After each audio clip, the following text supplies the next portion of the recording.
क्या आप जानते हैं, देवता अमर होते हैं, लेकिन वे श्राप से नहीं बच पाए। कुछ श्राप ऐसे थे जिन्होंने देवताओं को मनुष्य बना दिया, किसी को राक्षस और किसी को अपने ही भक्तों से दूर कर दिया। आज हम आपको सुनाएंगे उन श्रापों की कहानी जिन्होंने स्वयं देवताओं की किस्मत बदल दी। यह सिर्फ कहानी नहीं है, यह चेतावनी है। हिंदू धर्म में श्राप को सबसे शक्तिशाली अस्त्र माना गया है। यह अस्त्र न तो तलवार है, न ही कोई दिव्य शस्त्र, बल्कि वाणी की शक्ति है। ऋषियों की तपस्या इतनी प्रबल थी कि उनका एक वाक्य भविष्य बदल देता था।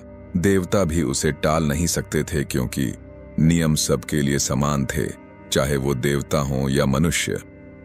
इंद्र देवताओं के राजा, पर उनका सबसे बड़ा शत्रु था अहंकार। अहल्या के रूप सौंदर्य पर मोहित होकर इंद्र ने छल किया। जब गौतम ऋषि को सत्य पता चला, तुम देवता हो, लेकिन तुम्हारा आचरण राक्षसों से भी नीच है।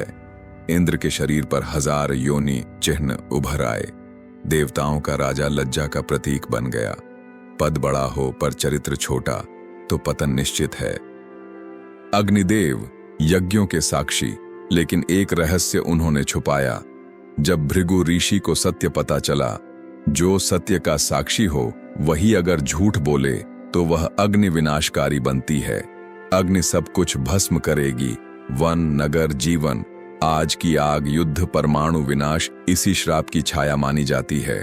चंद्रदेव ने 27 पत्नियों में केवल रोहिणी को प्रेम दिया। दक्ष प्रजापति क्रोधित हुए। चंद्र क्षय रोग से ग्रस्त होंगे, देवता भी टूट गया।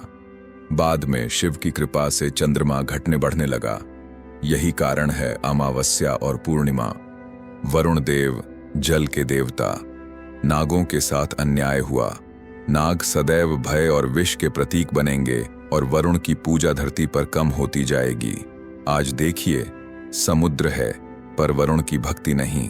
ब्रह्मा सृष्टि के रचयिता, लेकिन अहंकार, शिव ने श्राप दिया, धरती पर तुम्हारी पूजा नहीं होगी।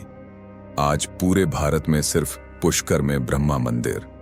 यह सबसे बड़ा परिवर्तन था। क्यों ऋषियों के श्राप कभी निष्फल नहीं होते? देवता क्यों प्रतिशोध नहीं लेते? क्या श्राप वास्तव में कर्म का त्वरित फल है? क्या आज भी हम अनजाने में श्राप भोग रहे हैं? जब समाज नियम तोड़ता है तो श्राप प्रकृति देती है। आज सत्ता का अहंकार, प्रकृति का शोषण, रिश्तों में अन्याय, क्या ये सब आधुनिक श्राप नहीं है? देवता बदल गए, अब बारी हमारी है। श्राप हमें डराने के लिए नहीं, चेताने के लिए होते हैं। अगर देवता नहीं बचे तो मनुष्य कैसे बचेगा? कर्म, मर्यादा और विनम्रता, यही सबसे बड़ा वरदान है।